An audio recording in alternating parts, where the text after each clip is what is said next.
Okay, good morning, everybody. Happy February. It's the first webinar of February. It's February 6th. It's 10 a.m.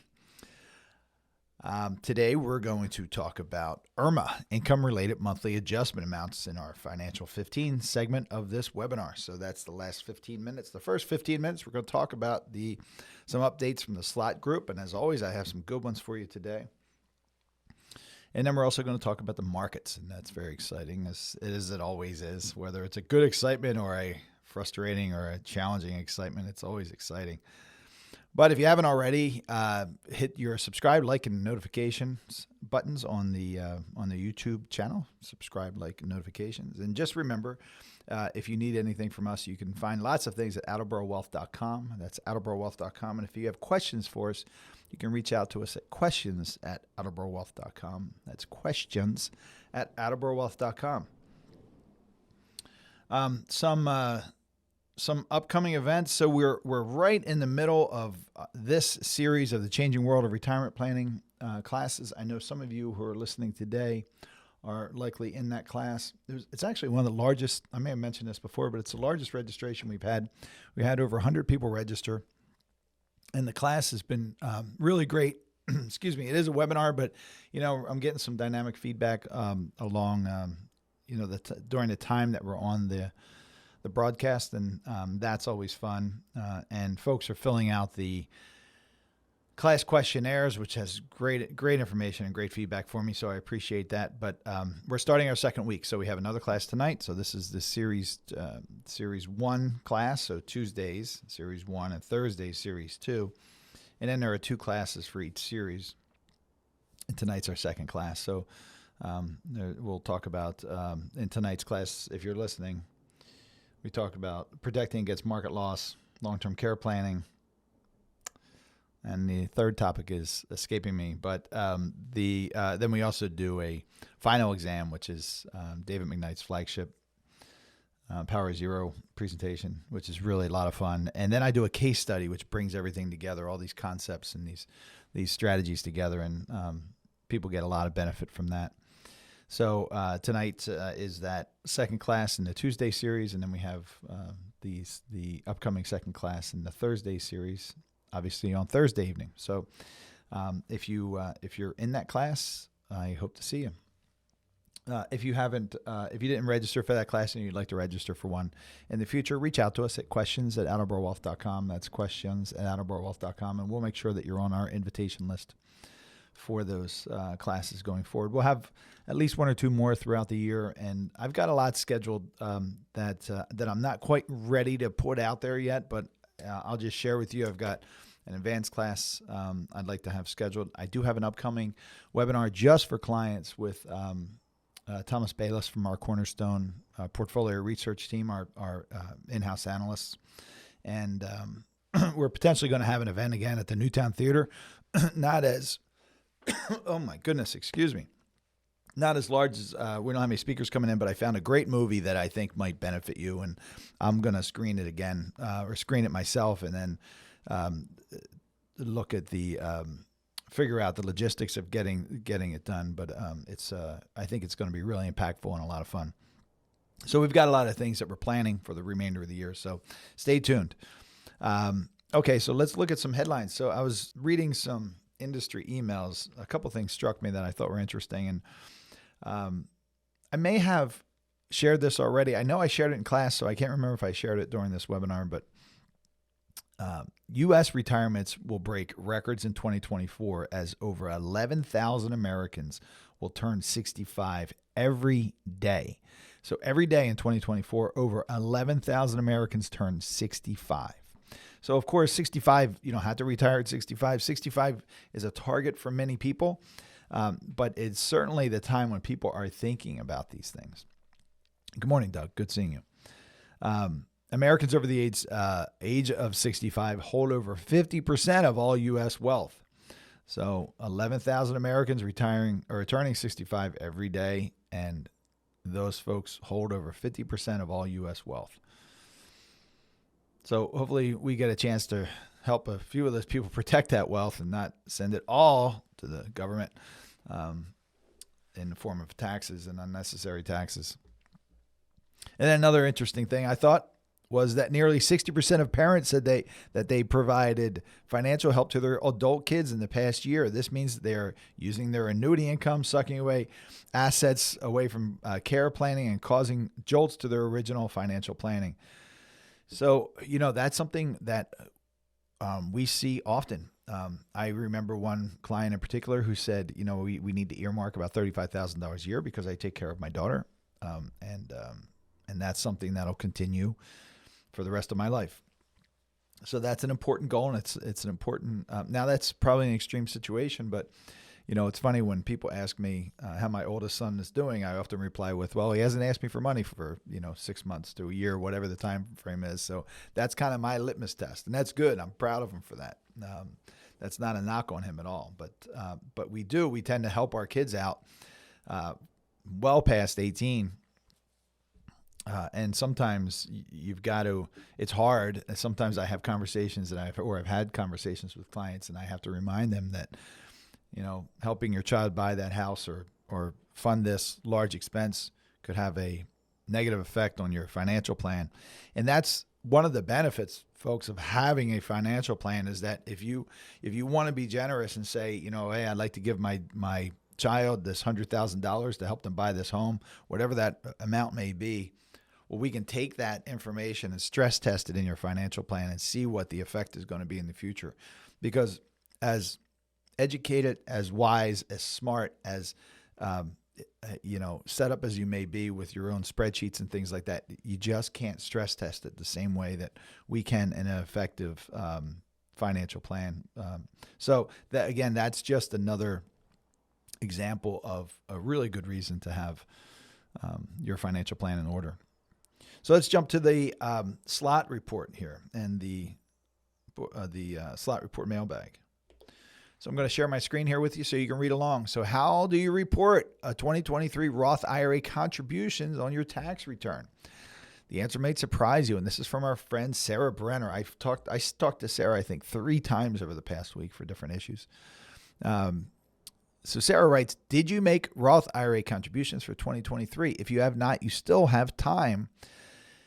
The deadline for making a prior year contribution is the tax filing deadline, not including any extensions you might have. For 2023, that deadline is April 15th, 2024.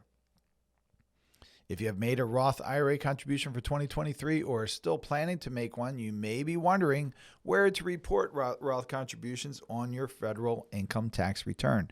The answer may surprise you. Roth IRA contributions are not reported on your tax return.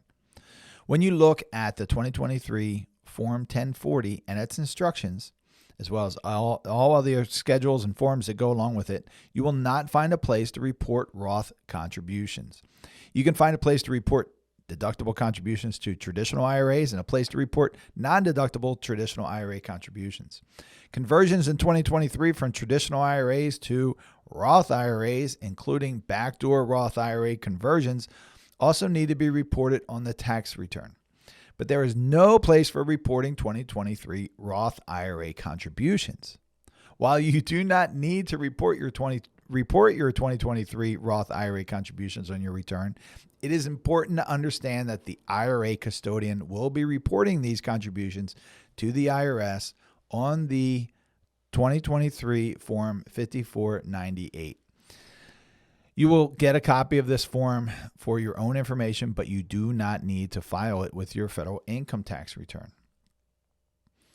Even though you do not need to report your 2023 Roth IRA contributions on your tax return, you should still keep track of them.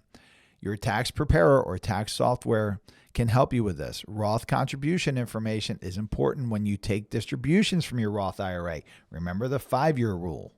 Or the 5-year rules, I should say, because there's different ones depending on your age. Your Roth IRA contributions are always available to you, both tax and penalty free. These funds are considered to be the first funds distributed from your Roth IRA. These are what are called the ordering rules. Where was I? Once your contributions are all gone, then converted funds are distributed and their earnings. If you take a distribution of converted funds from your Roth IRA, there may be penalties that apply. if you haven't met it, the 5-year rule. A distribution of a Roth IRA, or if you're under 59.5, sorry. A distribution of Roth IRA earnings can be both taxable and subject to a penalty if your Roth distribution is not qualified. That is, after 5 years and age 59.5. By tracking your Roth IRA contributions, you can limit your Roth distributions to the amount of your tax year contributions and thereby ensure that there will always be both tax and penalty free. Of course, the best move is to avoid taking any distributions at all from your Roth IRA until you reach retirement age. If you wait and take qualified distributions, then everything in your Roth IRA, including years of earnings, will be tax and penalty free. And that, after all, is the goal of saving with a Roth IRA. So keeping track of those 5498s, again, even though you don't have to file them with your return, is so important. We had a client a year or two ago who realized that he had over-contributed to his, before he met us. He realized, and I think we helped him realize, that he had over-contributed to his Roth IRA for many years, and we had to correct that. So it's a complicated process for correcting it. But thankfully, he had records going back decades. So we were able to track those contributions to his 5498s and be able to correct the issue with all the documentation that supports it. So, whether you're scanning it into whatever drive you use or you're keeping a paper file, whatever it is, keep track of those documents. And I would say even past the 7-year mark that people talk about. You can't count on your custodian to do that. Don't count on Charles Schwab or Fidelity or Vanguard or anybody else to do that for you. We lose track of documents after with a custodian after not track, but we lose the ability to download documents without special requests after certain periods of time. I think it's about 6 months or a year, but so it's not that we can't get those documents, but it is a significant process. And when you're requesting many years of documents, it could take you a long time to put these documents together. If you're counting on a custodian, like by a custodian, I mean Charles Schwab, Vanguard, Fidelity, something like that. So don't count on those folks. Also, what if they lose your documents? What if they suddenly don't have access to it? It's a big, it's a big issue for you. It's a small issue for them.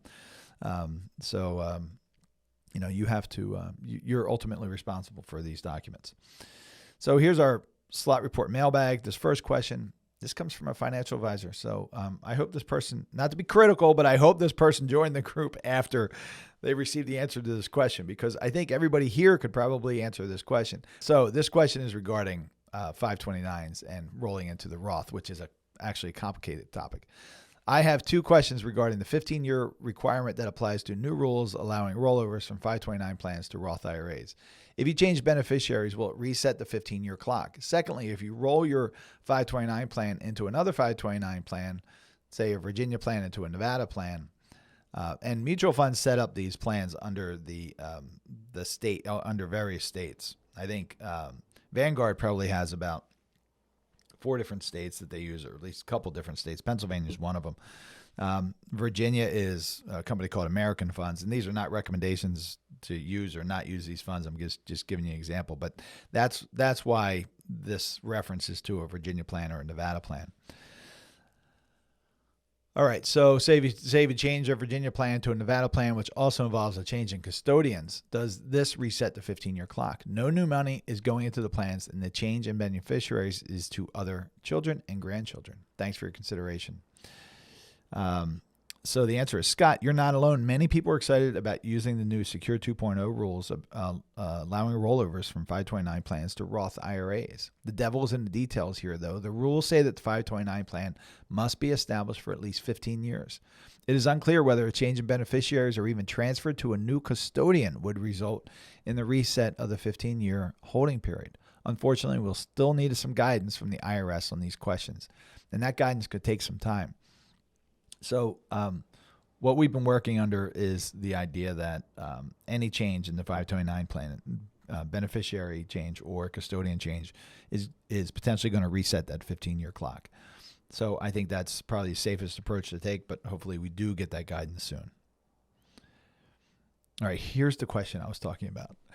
My client was forced to take a distribution from his inherited IRA, non-spousal. He has a huge check coming his way for several $100,000s. I was wondering what the best course of action is for the client to take at this point. Can the client roll the money into his own IRA? Any help will be greatly appreciated. So the first question is, can you take money from an inherited IRA? And this person is a financial advisor. So the first question is, can you take your money from an inherited IRA and roll it into your own IRA? And for a non-spouse, remember it says non-spouse up here. The answer is emphatically no. You cannot do that. That would be considered a distribution, and those funds would all be due taxed at one time. Another concerning part of this question is this person has a huge check coming his way for several $100,000. So I'm hoping that that is just discussion, and there hasn't already been a check issued, because once there's a check issued, it can't be undone. So you can't do a 60-day rollover, for example, from an inherited IRA. It has to be a direct transfer. Once there's that distribution, it can't get put back in, except for maybe an exclusion that just happened. So we're going to talk. Let's look at the answer here. So Sarah writes, "Hi, Jim. This is a tough situation. The rules do not allow a non-spouse beneficiary to roll over inherited IRA funds to either another inherited IRA or to his own IRA. This is unfortunately a taxable distribution that cannot be corrected under the existing IRA rules." So what Sarah's talking about is doing that 60-day rollover from an inherited IRA to a another inherited IRA. You want to do these things via direct transfer. There may be hope for situations like this in the future, she writes, though. Secure 2.0 expanded the Employee Plans Compliance Resolution Program to cover IRA errors for the first time. The EPCRS expansion could allow a non-spouse IRA beneficiary to return an inherited IRA that had been mistakenly distributed. This would allow a remedy for one of the most common IRA errors that cannot currently be fixed. Unfortunately, the correction program isn't yet available for IRAs, but it could be coming. So this is a really basic thing. But it is a mistake that happens all the time. I share with you folks that when we go to these slot updates, there are, good morning, Keith. There are manuals that we have that are about this thick. Many, many times do we see, examples and case law, because they go to tax court challenging these things about mistakes like this. Somebody takes a distribution from an inherited IRA. They want to roll it over into their own IRA, and if they're not a spouse, they can't do that. They take a rollover. They try to do a 60-day rollover from an inherited IRA to another inherited IRA, and you can't do that. So you have to work with somebody who's knowledgeable about these things. But because in this case, Jim's client got this huge check, as he refers to it, and it's all likely to be taxable in this year, or in the year that this person received the check. So very, very important to make sure the team you have, I talk about that retirement team, your certified financial planner, your CPA, your attorney, are all qualified in the area that you're working in. And if you're a retiree, you want these people to be, your CFP to be a tax efficient planning expert. You want your CPA your tax preparer to be a CPA, in my opinion, and you want your attorney. I always recommend a qualified elder law attorney, certified elder law attorney, because we hope that one day you will be elderly and you're going to need that extra help that they bring. All right. So this past week, big discussion was a Fed rate decision. So the Fed decided to leave rates unchanged as expected, but there were numerous changes in the statement. The economic outlook was upgraded. Any reference to credit tightening was removed, as was the mention of a potential need for additional hikes. The statement also noted that the members needed to gain more confidence that inflation is headed toward the central bank's goal of 2%. So what do our analysts say? The committee and the chairman continued the attempt to push down expectations of a near-term rate cut, and the effort was at least somewhat effective. Odds of a March cut fell from 53% before the meeting to 37% following. And of course, we saw the market dip quite a bit yesterday. I'm not sure where it's trading at today so far, but we saw, a dip yesterday, really on the heels of this. We continue to believe, absent an unexpected shock, the June meeting is the most likely to see the first cut. I don't know if I'm in agreement with that. I think we're probably going to see the deep into that third and fourth quarter, but we'll see. And we may not if our employment numbers and some spending numbers and things like that continue the way they are. If the economy continues to be strong the way it is, we may not see a rate cut this year. That's just the facts of the matter. Nobody wants to talk about that, but that may be the case. But if there is a rate cut, I don't expect I don't expect to see it until deep into that third or fourth quarter. This past week, we saw ISM Manufacturing Index. So I just explained to you what the ISM Manufacturing Index or Purchasers Manual Index is. It's considered a key indicator of the state of the U.S. economy. It indicates the level of demand for products by measuring the amount of ordering activity at the nation's factories. So this is a big one. This is a big one that certainly the economists, market analysts, and the Fed looks at for deciding these things about what kind of stance they're going to take about talking about future rate cuts and things like that. The manufacturing sector remained in contraction territory, but improved by 2 points over last month. So still pulling back, but better than it was last month, which was above expectations. Coming in at 49.1, which was above expectations of 47.2. The forward-looking new orders component moved into expansion territory at 52.5, while prices jumped 7.7 points to 52.9. So that's interesting. We don't make too much of one report, but this report this is what the analysts say. But this report is an indication that manufacturing may finally be joining the rest of the economy. The prices component may raise an eyebrow or two at the Fed after Chairman Powell mentioned that goods prices were likely to stop declining and contribute more to inflation in the coming months. The labor report also came out. The economy added 353,000 jobs in January, far above estimates, while December was revised from 216,000 to 333,000. Unemployment held steady at 3.7%, while wages jumped 4.5%, also beating expectations. So our analysts say the job market remains strong, and while Chairman Powell made sure to note that the Fed no longer thinks labor needs to weaken to beat inflation, the wage component remains elevated, potentially posing an obstacle for inflation to continue to come down. Remember, that's one of the directives here of the Federal Reserve and how they and why they're managing these interest rates and raised rates as quickly as they did. It's because of that inflation that we saw. Remember the 9.7% inflation and the high inflation that we had just a short time ago.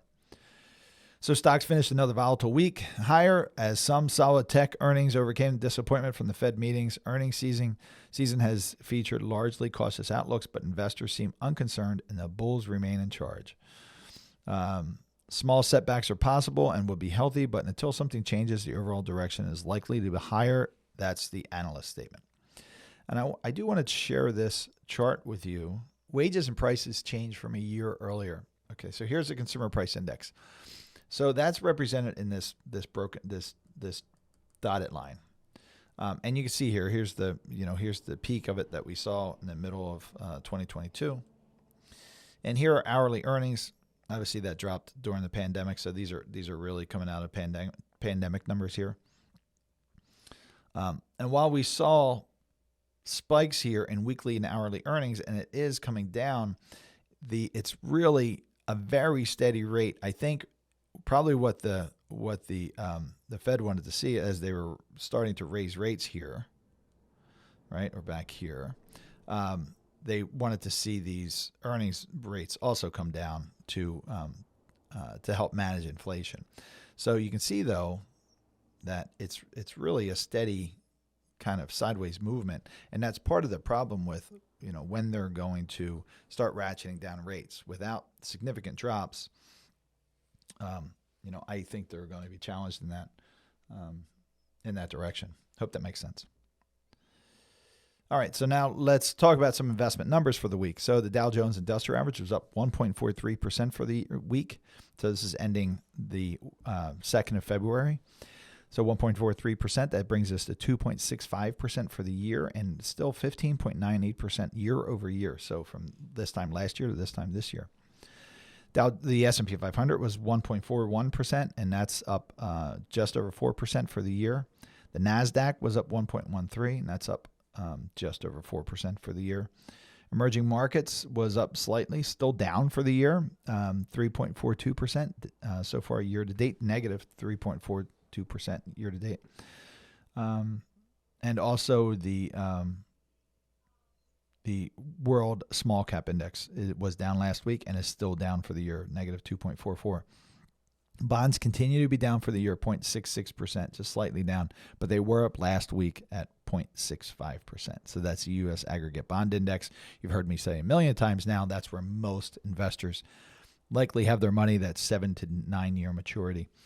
The 1 to 3 year bond index is, however, up for the year, 0.19%, and was up last week, 0.06%. The global bond index is still down for the year, 1.73%. But up 0.15% last week. And I'm just scanning to see if there's no other big jumps or anything notable from the overall markets last week. All right, let's jump into we got a couple other analyst reports. So BlackRock, and we have one on the screen this week that we haven't heard from a while. It's not just because I didn't think they had much to say, but I thought this report from Riverfront was interesting. They wrote our 3 tactical rules. They're tactical investors. Now, if you wanted to learn about what's tactical versus strategic investing, you can go back and watch that video. We have a video about that, tactical versus strategic. So equity markets have rallied further as central banks, they're saying since November 2023, equity markets have rallied further as central banks have signaled the end of their rate hiking campaigns. So I think they're being a little optimistic there, but in the case of so they did signal that they're not going to continue to hike rates, but I think they might be a little optimistic about when they're going to start cutting rates. In the case of the S&P 500, it continues to make all-time highs as investors have cheered the end of the rate hikes. Combine that market optimism with an economy that grew year over year in the fourth quarter of 2023, an unemployment rate under 4%, and a core inflation under 3%, and you have Goldilocks for financial markets. So obviously these folks are optimistic. So they have their key takeaways is the Fed is walking the monetary policy tightrope. In our view, the trend is positive, both domestically and international, and crowd sentiment is in extreme optimism zone, but could reset with a pullback. So they seem optimistic, and of course they always want to put in the potential for an adjustment there. But that was from RiverSource. Now, Goldman Sachs says the S&P 500 took over 2 years to reach an all-time high for just the 7th time in history. Historically, the S&P 500 has been able to maintain its momentum in these instances as 12-month forward returns following an all-time high after 2 years have been over 4 percentage points greater than the unconditional returns. We believe that investors who have waited for the index to reach its previous high watermark may be rewarded for doing so, Goldman Sachs says. So they're saying there may be some momentum behind the S&P 500 for this after reaching this all-time high. That's interesting. BlackRock writes, U.S. Fourth quarter corporate earnings season is in full swing. We don't see it spoiling upbeat risk appetite for now. The S&P 500 hit an all-time high last week as most top tech firms beat high earnings expectations, yet we think earnings will recover less than markets expect this year after stagnating in 2023. Tech giants and cost-cutting have buoyed margins, but we see pressures mounting over time. We're overall overweight U.S. stocks as we think rosy market sentiment can persist for now, but you can hear that BlackRock is a little more keeping things in check, even though they're overweight U.S. stocks in this area. So I hope that's helpful. So it's always interesting, like you've heard me say, to get different analysts' take on it. They tend to have different thoughts about things, but the core strategy should be make sure you have your financial plan. Make sure your financial plan is driving your investment decisions, and you want to, what I think helps make good investment decisions is having those decisions driven by that plan, but working with the foundation of your 3 pillars of investing, right? Your asset allocation, principal protection, and account segmentation. That can help take away all this noise, because if you listen to Riverfront, you might want to say, "Whoa, geez, we want to overload the stock market." If you listen to somebody else, they might say, "Well, let's just keep it in check a little bit." So there was BlackRock who said, we've got to make sure that while we're overweight the U.S. markets, we want to make sure that we're not taking too much risk. All right, there's a question here before I move on. So Joe writes, we are missing a few 5498s from the late 80s. Since our custodian indicates they do not retain 5498s, the old, that's cut off. Let me see if I can read that. Is there any way to retrieve these via the IRS? That's a really good question, Joe. I don't know that answer. I don't know if the IRS is going to have your records going back to the late 80s. It's highly doubtful. But I think if you can send me a question offline, but it depends on your age, because it may or may not be, and your situation. Just going back that far may not be as important, again, depending on your situation. In the example I gave you, it was important because this person had a correction that they had to do, so it was really helpful that he went back decades. But the 80s is pretty far. So, send me a question offline, and we'll see if we can handle it. Okay, now it's time to go into the Financial 15 part of our weekly webinar, and today we're going to talk about IRMAA. So what is IRMAA? IRMAA is the income-related monthly adjustment amount, and that is the amount that is added to your basic cost of Medicare when you earn what the government deems is too much money, or when you have too much modified adjusted gross income. Not even how much you earn. You might be retired and completely not, just drawing funds out of your investments, but whatever the government deems is too much money will affect your Medicare payments in the form of IRMAA, income-related monthly adjustment amount. So we all know we have an Uncle Sam, but too few people know you have this Aunt Irma that will potentially have big effects on your retirement cash flow. And we're going to go over the brackets in a second. These do inflate from year over year. They're adjusted for inflation. So that's a good thing. But this is an area where I think there's going to be focus when, the problems that we have in our country's financial situation, when they really come to a head, we're going to start seeing more and more people affected by these surcharges that are known as IRMAA. So why IRMAA? So the question isn't what's IRMAA for? Well, we know that IRMAA, the government uses the extra funds that they draw from IRMAA to help close that gap, because we know that Medicare is the trust fund is set to run out of funds within the decade. We know that. So that those funds go to zero, and only a percentage of the Medicare benefits will be able to be paid if nothing's done by then. But why IRMAA? IRMAA is, again, triggered by a modified adjusted gross income. So if your modified adjusted gross income is too high, what the government deems is too high, you will have this IRMAA. So what causes IRMAA? So here I am. I'm going to just make an adjustment here so I can look down and draw on this. What causes IRMAA? I've talked about modified adjusted gross income. So that is your adjusted gross income with a couple things added back in. So I don't know when it was. I can't remember when it was, but it used to just be adjusted gross income, and the government said, well, we want to count other forms of income as well for this calculation. So we add it back in, or the tax code added back in a couple of other items.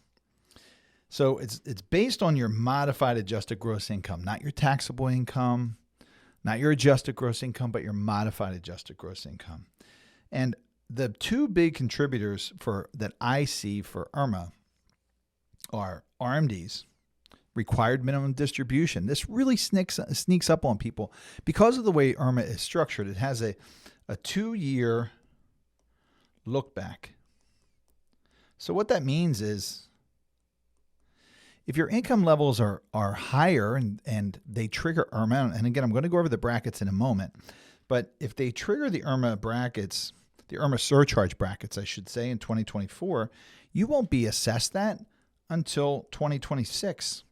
So it can really sneak up on you if you're not planning for this. And I have to tell you that folks who are in their 50s, in their early 60s, this is likely not even on their radar. Taxation of Social Security, many people don't think about that. Income-related monthly adjustment amounts, the IRMAA surcharge, potentially much higher taxes than you're planning for. These are the things that, these are these critical items that you always hear me talk about that people aren't paying attention to. They were kind of taught the incorrect way before, and maybe if they knew these critical items in the past, they would have made changes and done things differently. But I'm hoping that you learn these items, these critical items now, and you can make adjustments, because RMDs, required minimum distributions, now under current law, when you reach 73 years old, you have to start taking distributions from your IRAs, and the government tells us exactly how much you must take from your IRAs. And if you don't take it, you're penalized. You're penalized 25% of what you should have taken, and that can be reduced to 10% if you rectify the missed distribution within 2 years. But still, it used to be 50%. Until last year, it was a 50% penalty. So they've gotten rid of that, thankfully, but still 25% is terrible, but 10% still stinks. So you can't avoid these required minimum distributions unless you do some really good planning around it. But this is probably one of the biggest contributors to this sneaky tax of IRMAA. And don't think for a minute that IRMAA is not a tax.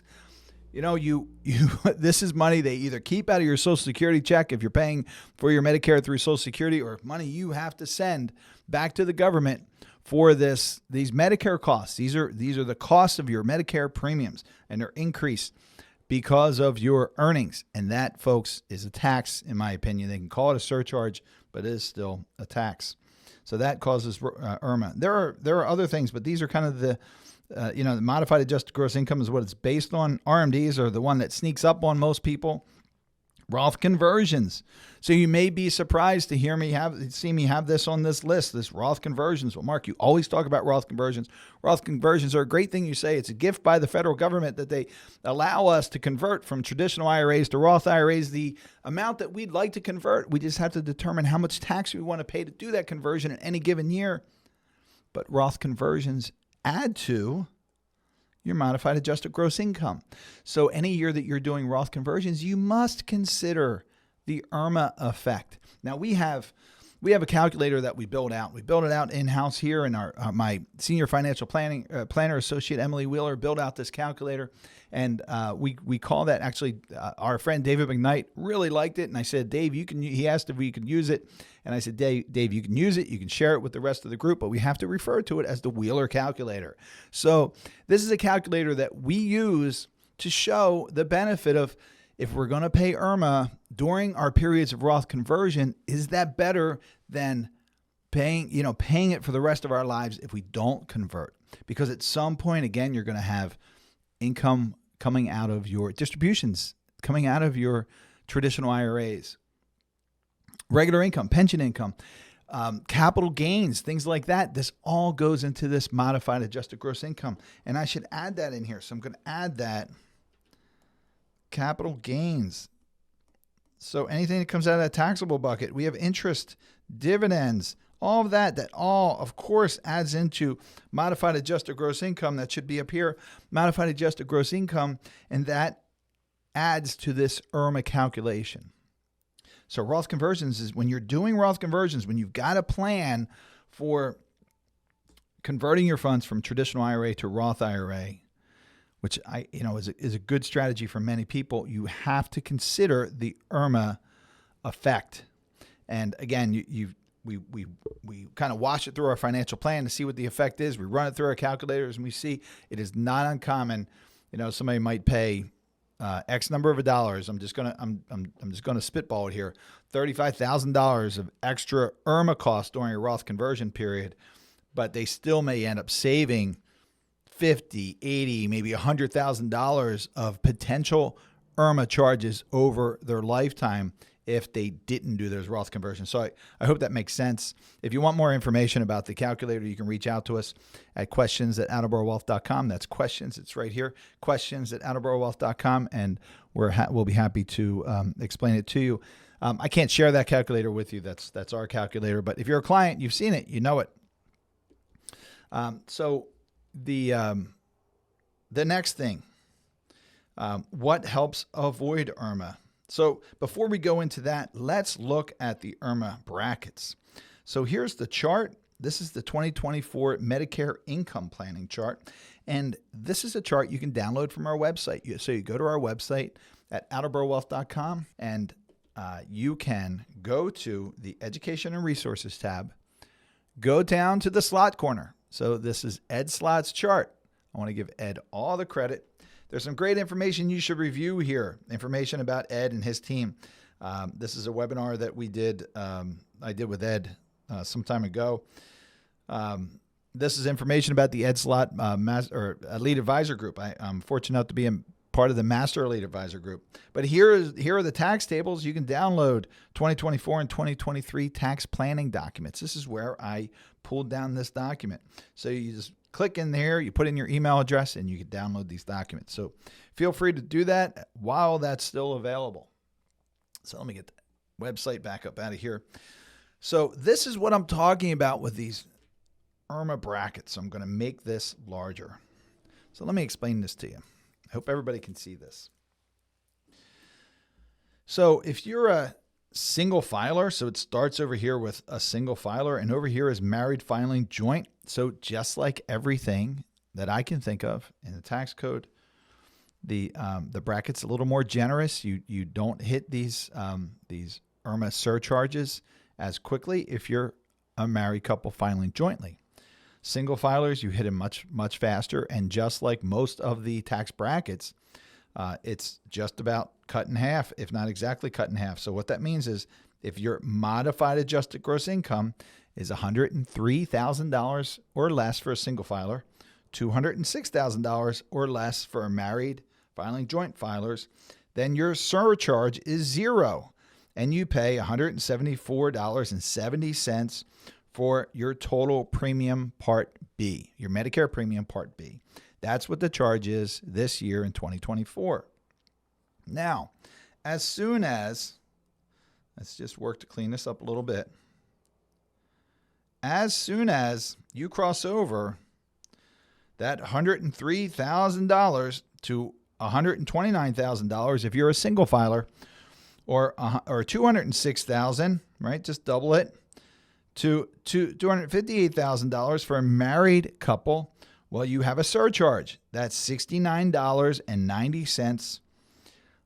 If you're married, that's times 2, right? It's each one of you. If you're both receiving Medicare benefits, if one of you is 65 and one of you is 60, obviously it's only a surcharge for one of you, but that's $69.90 per individual who's receiving Medicare benefits.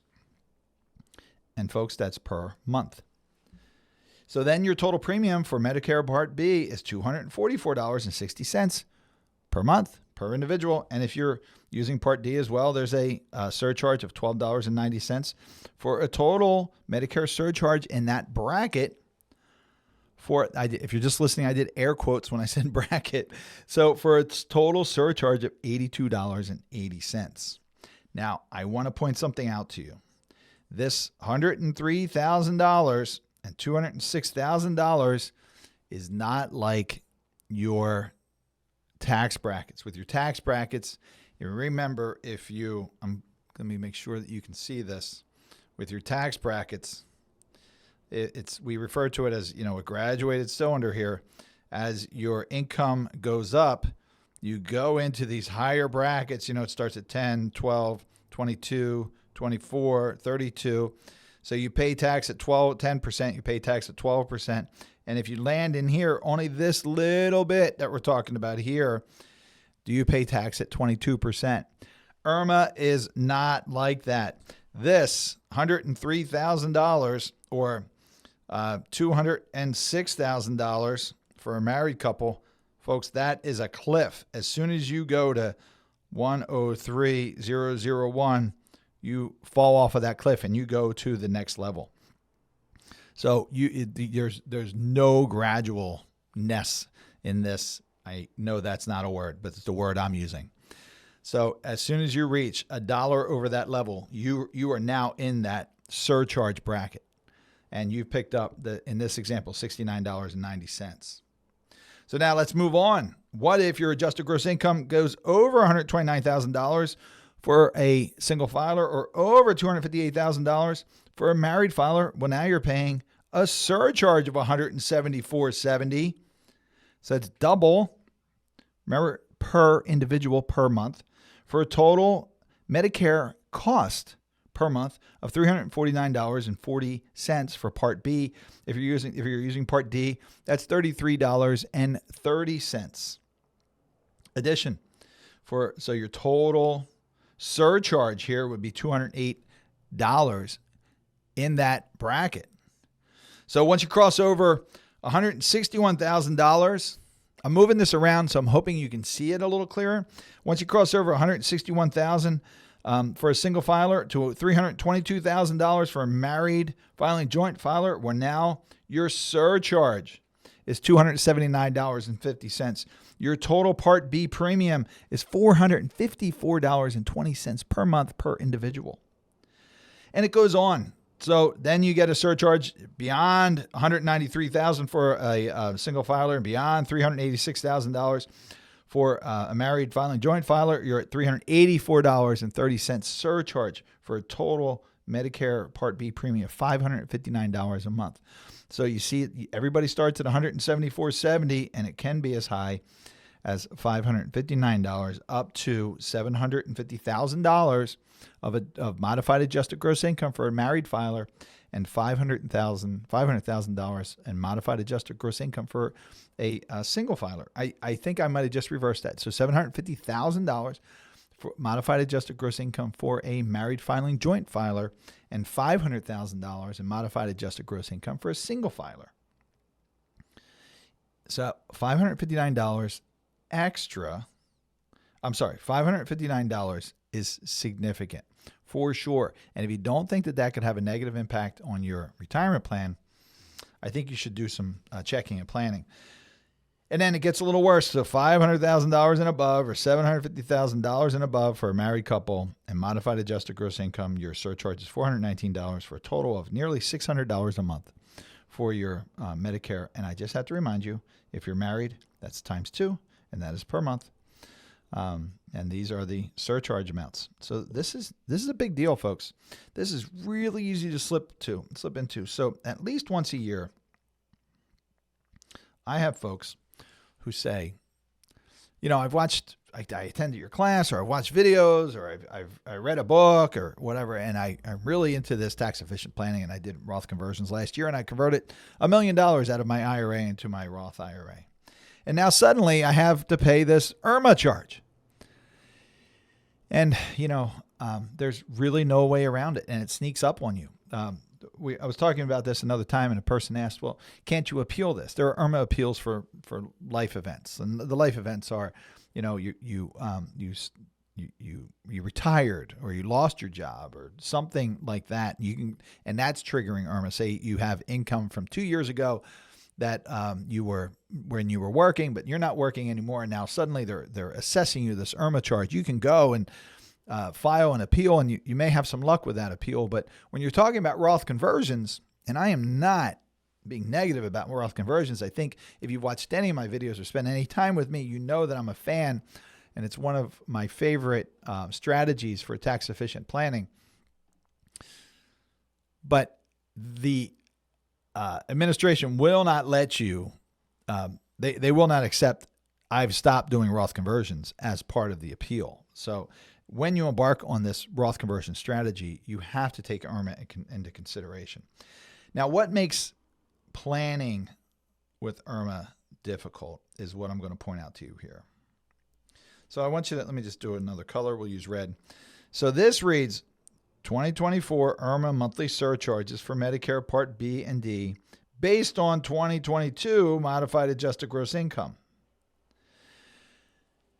So we don't really know what the 2026 IRMAA brackets are going to be, but it's going to be based on 2024 modified adjusted gross income. So let that sink in for a minute. We have to kind of plan in the dark a little bit. We can make assumptions. We can say, well, we're going to assume it's going to grow at 3%. Well, what if it grows at 4%? Because this is based on an inflation factor. But what if it grows at 4%? Or what if it grows at 2%? If it grows at 2% and we're managing our Roth conversions not just for how much we push up into the tax table, so the tax you pay, but also we're managing on these IRMAA tables, these IRMAA brackets, well, maybe we missed an opportunity to convert more money because we were assuming it was going to grow at 3%, but it only grew at 2%. When I'm talking about the growth, I'm talking about the growth of the IRMAA brackets. So, and maybe IRMAA grows at 5% because inflation is still out of control and we've missed a big opportunity. Or maybe we assumed that IRMAA was going to grow at 3% and it only grew at 2%. And now we've pushed somebody. Here's your new cliff. We've pushed somebody off of that cliff, right? That's no good. We don't want that. Oh, you missed my little fun drawing. I just did a fun drawing of somebody falling off the cliff there. So here's the IRMAA cliff. You want to be careful about that. But if we make these assumptions on what IRMAA is going to grow and we're wrong on these assumptions, it is difficult, folks. It's really difficult to plan for this IRMAA. We have to be very conservative in our planning because we talked about it, but this 2-year look back, here's the definition. You can look it up on this chart. For IRMAA purposes, let's clear that. For IRMAA purposes, modified adjusted gross income, you can read along with me, is defined as adjusted gross income plus tax-exempt interest and untaxed foreign income. Medicare uses modified adjusted gross income reported on the federal tax return from 2 years ago. For example, to determine whether someone will pay higher premiums for 2024, Medicare uses 2022 modified adjusted gross income. Similarly, the tax return filed for 2024 will be used to calculate IRMAA surcharges for the year 2026. So that's what I just talked about. So that's what makes this planning difficult. But listen, we work it out. We have a process for it. I'm just bringing it to your attention. Let's continue reading on this chart because it's helpful. The RMD effect. Address required minimum distributions. These charts are made for us, for planners and folks in the group. I just share them with you. But with Ed's blessing, by the way, address required minimum distribution requirements well in advance of the required beginning date. Plan ahead. Make sure that we're having this discussion because it does sneak up on you. This just over and over again, I hear people say, I wasn't considering that. I got caught up in being in the top of the 24% bracket, and suddenly I've hit this IRMAA cliff. And now I'm paying more than I expected. And paying more than you expect for something like IRMAA when it's coming right out of your Social Security check, or you have to write a check back to the government for hundreds of dollars a month, that can really put a kink in your plans for retirement. The travel you want to do, the funds you want to, the fun you want to have, the things you want to do, or the things you must do, you must pay for. So explaining how RMDs are included in income for Medicare Part B and D costs 2 years down the road. RMDs are not required from Roth IRAs during the Roth IRA owner's lifetime. So don't forget to include that this includes older beneficiaries who are also subject to RMDs on IRAs they have inherited. Boy, that's a great point. I've been having so many conversations with clients who are, and folks who attend classes and things like that, who are not considering this about inherited IRAs. People will say, I have this aggressive strategy for transferring my traditional IRAs to Roth IRAs. And then I ask a question, are your parents still alive? Well, yeah, my father's still alive or my mother's still alive. Or, maybe they're both gone or whatever. And I say, do you have any, there's some issues if they're still alive, and there's some issues, around helping them fund things. But then there's also issues around inheritance, because if you have a great plan to transfer, $1 million, your IRAs, here are our buckets: taxable, tax deferred, and tax free, or tax advantaged. If you've got a great plan to convert your funds over the years and get to your mathematically ideal amount in your IRA bucket, and we can spend a lot of time talking about that, and suddenly you inherit $500,000 in an inherited IRA that's going to sit in this tax deferred bucket. Well, folks, you can't convert that. You can't convert that. So now you've done all this work, and to reduce or eliminate RMDs, and now what happens when you inherit a $500,000 inherited IRA? Well, a lot of times, most times, almost all the time, actually, you've got to take RMDs at some point. You might be able to delay it until the end of 10 years. It all depends, but there are RMDs required, even if it's one big RMD at the end of 10 years. But that's a big deal, and you cannot convert an inherited IRA to a Roth IRA. So that's an important planning point. So what do you do about that? This is a little off topic, but you talk to your parents. I had a discussion with a client who's very similar situation. I said, well, why don't we talk to your father about converting that money from the traditional IRA to a Roth IRA? It will likely benefit him, but it will certainly benefit you. And if he's in a lower tax bracket than you are, then it can certainly make sense. So that was a successful conversation, and it's going to save that person a lot of potential money in the future. So what do we do? What helps with IRMAA? What helps avoid IRMAA? Well, obviously any tax-free or tax advantage withdrawals or income. And where do tax-free or tax advantage withdrawals or income come from? Well, they come from anything called Roth. Qualified distribution from a Roth IRA, Roth 401k, Roth 403b, now Roth SEP plans, Roth simple plans. Anything Roth, qualified distributions, I say that because you have to, there are some requirements. You have to have it more than 5 years. You have to hold, the earnings in a Roth IRA more than 5 years, and you've got to be over 59.5 in most cases. But any distribution out of there is tax-free. Qualified charitable, well, let me come back to that. HSAs, health savings accounts. So if they're used for qualified medical expenses, tax-free, not going to affect your modified adjusted gross income. Properly structured cash value of life insurance. You've got to be careful with this, of course, but the withdrawals for, my friend David McKnight calls these life insurance retirement plans. Withdrawals from life insurance retirement plans don't add into the modified adjusted gross income calculation, so they help you avoid this IRMAA surcharge. QCDs, qualified charitable distributions. This has become very, very popular. You identify an amount. If you're charitably inclined, you identify an amount that you want to move every year to a charity. You've got to be older than 70 and a half years old. Yes, 70 and a half still exists in the tax code. You have to be older than 70 and a half years old. And you can send that money directly to the charity. It can satisfy your required minimum distribution up to over $100,000 now per individual. You can do that every year. It's adjusted for inflation now, so it's a little bit over $100,000 per individual. You send that right to the charity that can satisfy your RMD, and you do not pay tax on that. Doesn't even exist on your tax return. Doesn't trigger modified adjusted gross income. So they're really the four things that are going to help you avoid IRMAA. But the big thing, and this should be on top, but we'll put it here, is planning.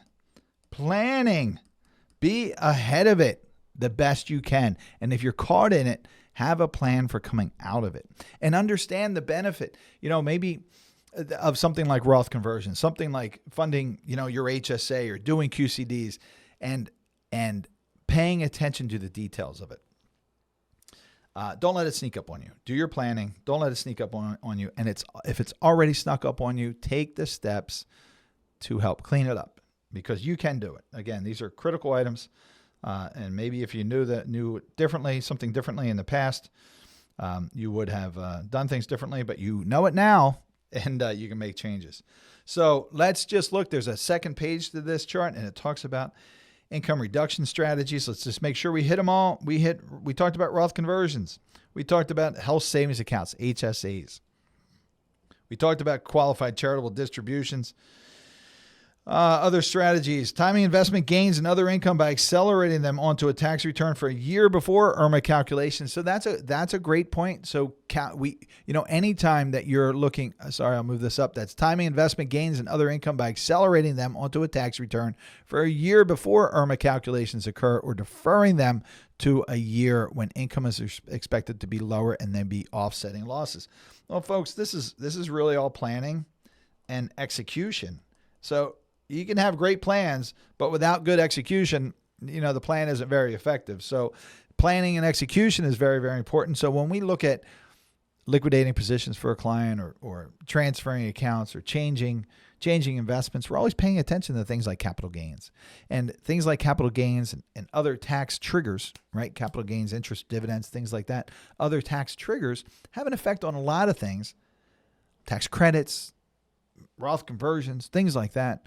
But it also has an effect, of course, on IRMAA, because it's based on that modified adjusted gross income. Look at spending funds from tax-free sources. This says, we talked about that. We didn't talk about this, using a home equity conversion mortgage. So like a reverse mortgage. They've become very, very popular, even for the wealthy individuals. It's not just about your back is to the wall and, hey, you need to leverage the equity you have in your house. If you set up a home equity reverse mortgage line of credit, you can access that in years where you may need some funds, but if you take something from another account that's going to cause an increase to your modified adjusted gross income, it's going to trigger things like IRMAA. And maybe you're already in an IRMAA bracket that's sustainable, but what if you needed an extra $50,000 for something and you say, geez, all I have is my IRA. If I take another $50,000 that I need out of my IRA, I am jumping off that IRMAA cliff to that next bracket. Well, it may be better to use something like a home equity line of credit, or a home equity reverse mortgage line of credit, something like that. And we can help you figure those things out. And then when income falls is the next section. So these are all good points. Again, you can download this form. So let's go back and make sure we hit all of our points in this Financial 15, talking about the income-related monthly adjustment amount, what we call IRMAA, what is known as IRMAA. Remember, everybody knows you've got an Uncle Sam, but few realize until it's too late that you have an Aunt Irma. And we talked about what is IRMAA, income-related monthly adjustment amount. Why IRMAA? Why does this thing exist? What causes IRMAA? Modified adjusted, it's based on modified adjusted gross income. RMDs, required minimum distributions, is one of the biggest causes of IRMAA. Roth conversions, while you're doing them, if you're receiving Medicare benefits, you will potentially trigger IRMAA costs. You've got to do that calculation to see if there's a benefit to you. Just like you should be looking at what's the future benefit of this tax planning I'm doing. You got to say, okay, what's it look like if I'm paying more IRMAA now, but I'm reducing or eliminating it later? Is there a savings? Is there a financial benefit to me? You should be looking at that. Capital gains, interest, dividends, all those things add to that IRMAA, modified adjusted gross income, and the triggers on IRMAA. What helps to avoid IRMAA? Tax-free or tax advantage withdrawals or income from Roth IRAs, qualified charitable distributions, health savings accounts, properly structured cash value life insurance, and yes, even something like a home equity line of credit or a home equity or reverse mortgage line of credit. And we want to properly plan. We want to properly plan and properly execute to make sure that these things aren't sneaking up on us. And if they've already snuck up on you, that you have a plan to unwind it. All right, folks, that's the Financial 15 for this week. I hope that was helpful. You can reach out to us with questions you have at questions@attleborowealth.com. That's questions@attleborowealth.com. If you'd like to schedule time with me to talk about a strategy like this or tax-efficient strategy for you, you can reach out to us at questions@attleborowealth.com, questions@attleborowealth.com. You can download that information I spoke about at attleborowealth.com, and you can also find other videos that we have talked about, and we've broadcasted for you at attleborowealth.com for now. We are really, really close to the member-only and client-only website. So within the next 60 to 90 days, this is going to be a completely different website where these videos are found, no longer on YouTube, and on our website. They'll be in a course format. It's going to be a lot of fun. It's going to be very exciting. You're going to be able to go in and receive certifications and kind of a report card for different courses. I've been working on this for a long time now, and it's finally coming together, and I'm excited for all you. So I hope that was helpful, and I'm looking forward to seeing you on our next webinar. And take care. Have a great week.